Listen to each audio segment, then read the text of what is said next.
Hello बच्चों, स्वागत है आपका आपके अपने यूट्यूब चैनल में। आज हम देखने वाले हैं ऐसे बच्चों के लिए विशेष रूप से जो पास होना चाहते हैं, तो उनके लिए हमें कौन कौन सी प्रश्नावली पढ़नी है इस हिसाब से कि हम पास हो जाएं। ठीक है, तो चलिए स्टार्ट करते हैं आज का क्लास। तो देखो बच्चों, सबसे पहले हम ये डिसाइड करें कि हमें कम से कम मार्क्स लाने हैं 20। ठीक है, 20 से कम नंबर पे काम नहीं चलेगा, क्योंकि हम ये उम्मीद कर सकते हैं कि विद्यालय वाले हमारे 15-16 के समथिंग मार्क्स तो भेज ही देंगे। 13-14 भी भेजेंगे तब भी काम चल जाएगा। तो हमको चाहिए कम से कम 20। ठीक है, तो वो 20 मार्क्स हमें कॉपी में चाहिए, ज़रूरी है। ठीक है, तो इसके लिए हमें पढ़नी है कुछ प्रश्नावली विशेष रूप से। नंबर 1 प्रश्नावली है वास्तविक संख्याएं। ये जो आपकी प्रश्नावली है ये बोर्ड ने इसको दिए हैं 4 नंबर। ठीक है, इसमें से एक प्रश्न 1 नंबर का आएगा, यहाँ बता दूँ मैं, एक प्रश्न 1 नंबर का आएगा और आपका एक प्रश्न 2 नंबर का +1, मतलब एक एक नंबर के 2 आएंगे और 2 नंबर का एक प्रश्न आएगा। इस तरीके से इसमें से प्रश्न आने हैं। ठीक है, तो एक एक नंबर के प्रश्न तो आसानी से हल हो ही जाते हैं, जिसमें LCM HCF निकालना होता है या ये बताना होता है कि संख्या परमेय है कि अपरमेय है। ठीक है, 2 नंबर के प्रश्न में यूक्लिड से भी आ सकता है कि यूक्लिड से HCF ज्ञात करिए, और या जैसे कि अपरमेय सिद्ध करिए, कुछ भी आ सकता है। या ये भी आ सकता है कि LCM ज्ञात करिए, ये सिंपल है।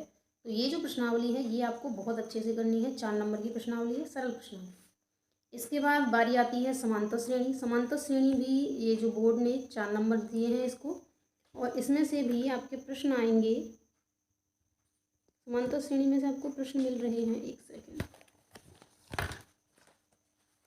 समांतर श्रेणी को बोर्ड ने 5 नंबर दिए हैं, सॉरी। समांतर श्रेणी जो है वो 5 नंबर की प्रश्नावली है। ठीक है बच्चों, और 5 नंबर की इस प्रश्नावली में आपको प्रश्न आएंगे 3 + 1 + 1, मतलब एक प्रश्न आएगा 3 नंबर का, 2 प्रश्न आएंगे 1-1 नंबर के। ठीक है, तो 1-1 नंबर के प्रश्न सिंपल होते हैं। एक तो इसमें वस्तुनिष्ठ आएगा, वस्तुनिष्ठ आएगा तो इसमें आपको ऑप्शन दिए होंगे, जैसे कि बताइए ये समांतर श्रेणी है अथवा नहीं, इसका प्रथम पद बताइए, इसका सारवंतर बताइए। और एक किसी में समांतर श्रेणी निकालने के लिए आ सकता है एक एक बड़ा प्रश्न आएगा 3 नंबर का। ठीक है, जिसमें AN पूछा जा सकता है, SN पूछा जा सकता है, इस टाइप से।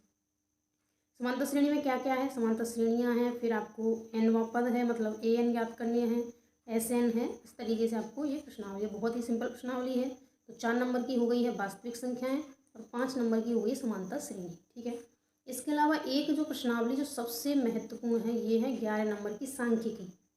ये हमें बहुत अच्छे से आनी चाहिए। यह अकेली प्रश्नावली हमें सारे जो भव सागर है उसे पार लगा सकती है। ठीक है, 11 नंबर की।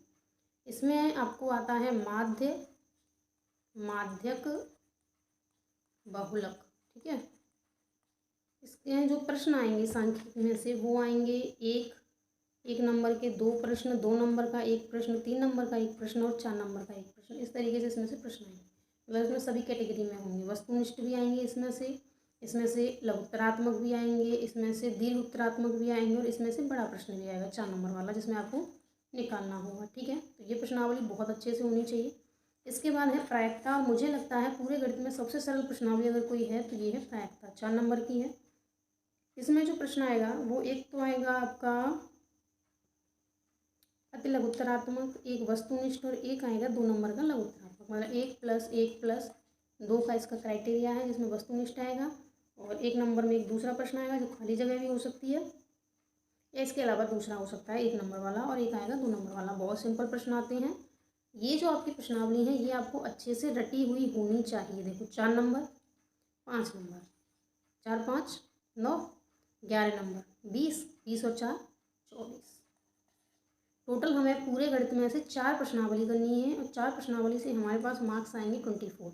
मान लीजिए स्कूल से हमें मिलते हैं 13 तब भी पास, 14 तब भी पास है, बाकी पास होने की स्थिति बन जाएगी। ठीक है, इसके अलावा भी मेरा कुछ मानना है, अगर बच्चे ऐसा कुछ करते हैं तो बेनिफिट हो सकता है। ठीक है बच्चों, जिनको बहुत ज़्यादा नहीं समझ में आता है मैथ, ये उन्हीं के लिए है। देखिए, एक जो प्रश्न मैंने देखा है प्रश्नावली 6 में से, एक्सरसाइज 6 में से आता है, त्रिभुज की जैसे भुजाओं का अनुपात दिया होता है, त्रिभुज की भुजाओं का अनुपात।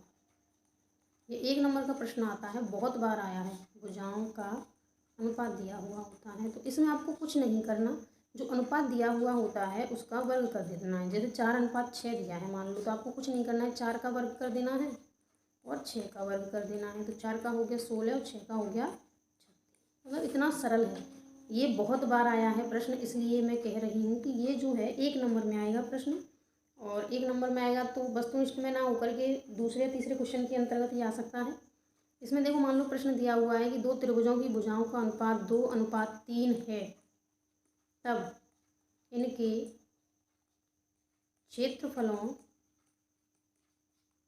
का अनुपात ज्ञात करो। ठीक है, तो इसमें आपको कुछ भी नहीं करना है, इसका वर्ग कर देना है 4 और इसका वर्ग कर देना है 9। ये आ गया आंसर, सिंपल, कुछ नहीं। ठीक है, इसके अलावा एक और प्रश्न है जो मुझे लगता है कि बच्चों को डेफिनेटली करना चाहिए, रचना वाला प्रश्न।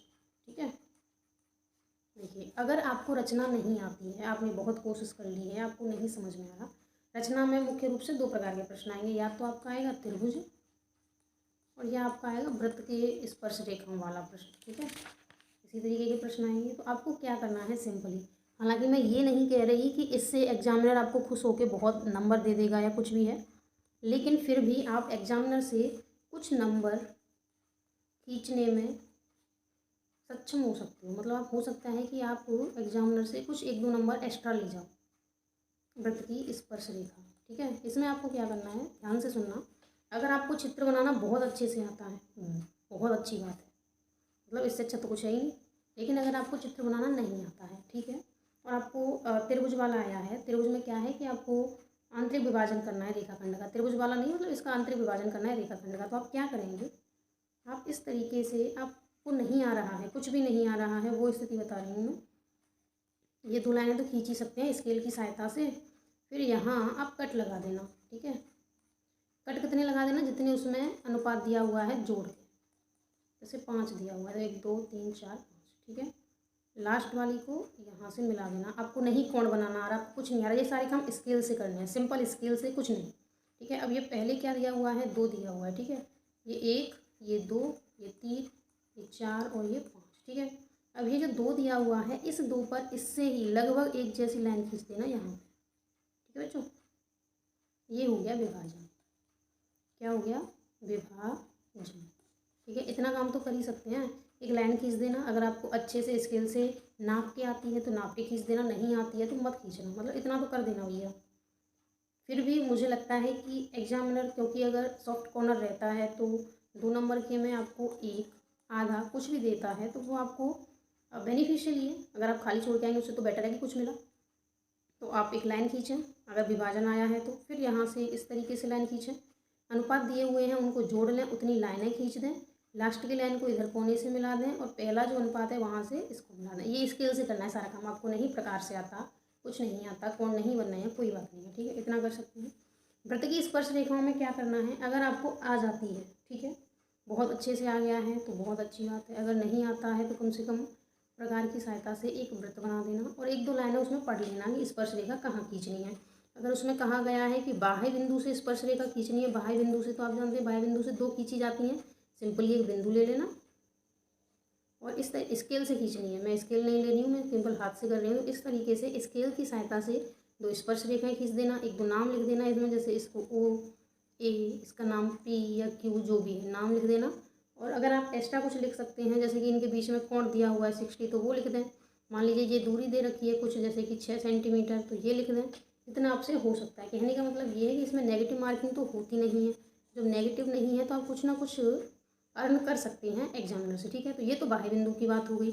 मान लीजिए इसमें वृत्त पर स्थित बिंदु से ही स्पर्श रेखा खींचने की बात कही गई है, तो वृत्त बना लेना। वृत्त पर स्पर्श बिंदु से इस प्रकार से स्पर्श रेखा खींची जाती है, यहाँ एक केंद्र और ये, इतना तो कर सकते हैं हम। इनके नाम रख देना, जैसे P Q, ये इस टाइप से। ठीक है, ये वाली बातें हमें रचना में याद रखनी है।